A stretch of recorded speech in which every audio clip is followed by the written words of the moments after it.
ప్రధాని మోడీ పాక్ ముందు ఈ ఎలాంటి అంశాలు అడ్రస్ చేస్తే వాళ్ళని మనం గ్రిప్లోకి తెచ్చుకోవచ్చు?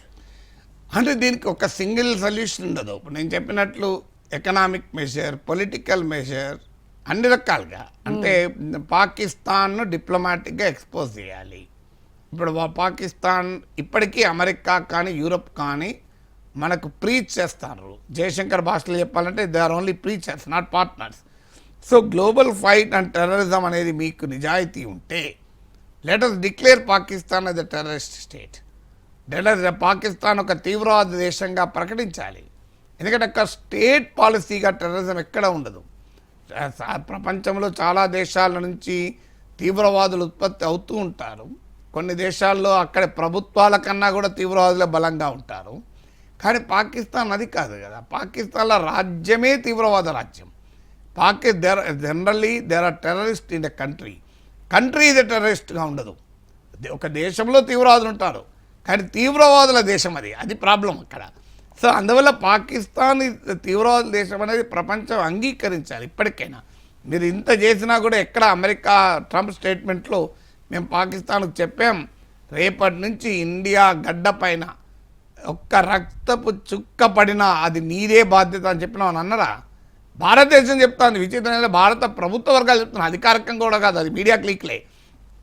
ట్రంప్ అమెరికా చెప్పింది పాకిస్తాన్కు ఇక నుంచి ఫుల్ కాంప్లైన్స్ ఉండాలని. అమెరికా ఇదివరకు ఎన్నిసార్లు చెప్తే ఎన్నిసార్లు జరిగింది. అందువల్ల మొదలు అమెరికా కానీ యూరప్ కానీ ఇతర దేశాలు, చైనా కూడా చేయాలని మనం అంటాం, కానీ చైనా మనకు మిత్రదేశం కాదు. చైనా దగ్గర మనకు ఆ లివరేజ్ ఉండదు. అమెరికా దగ్గర మనకు మిత్రదేశం. మన మిత్రుడే మనకి తినకపోతే మన ప్రత్యర్థి తింటాడా? మన ప్రత్యర్థి కదా చైనా. ఇంకో రకంగా చెప్పాలంటే మన శత్రువు కదా చైనా. మన మాట ఎందుకు తింటాడు వాడు? మన ఫ్రెండే ఇంటలేడు. Trump is a very good friend కదా మన మోడీకి. ట్రంప్నే ఒప్పించలేకపోతే జింపింగ్ని ఒప్పిస్తాం మనం.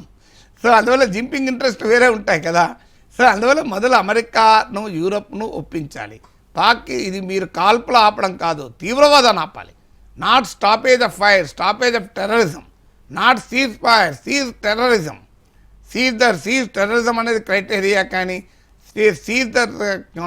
సీజ్ ఫైర్ కాదు కదా. ఈ ఫైర్ మూలం ఎక్కడ? టెర్రరిజం నుంచి కదా ఈ ఫైర్కి మూలము. ఆ సోర్స్ ఆఫ్ ఫైర్ ఆగకపోతే సీజ్ ద ఫైర్తో లాభం ఏముంటుంది? మళ్ళీ ఇలాంటి మనం చాలాసార్లు చూస్తుంటే ఇట్లాంటి సీజ్ ఫైర్లు ఎన్నిసార్లు ఉల్లంఘించలేదు. సో మీకు ఎల్ఓసి పైన సీజ్ ఫైర్నే ఉల్లంఘించారు. అసలు పాకిస్తాన్ లాంటి ఒక బాధ్యతారహిత దేశం ఒక ఎథిక్స్కు, వాల్యూస్కు, నామ్స్కు, ప్రిన్సిపల్స్కు విలువిస్తుందా? సో అది క్వశ్చనే లేదు. అందువల్ల కాల్పుల విరమణను స్వాగతిస్తూనే this should not be the end in itself. ఇది బిగినింగ్ మాత్రమే. ఎస్, కాల్పులు విరమించాం, కానీ ఒత్తిడి మాత్రం విరమించకూడదు. We have to win the war without even fighting. Win the war in Pakistan without even fighting. ఆ రకమైన జాతీయ భద్రతా వ్యూహాన్ని భారతదేశం అమలు చేయాలి. ఆపింది కాల్పులు మాత్రమే. ఆపింది పాకిస్తాన్ వైఖరిని మార్చడానికి, పాకిస్తాన్ లొంగదీయటానికి, పాకిస్తాన్కు బుద్ధి చెప్పడానికి, పాకిస్తాన్ సంగతి తేల్చడానికి జరిగే ప్రక్రియ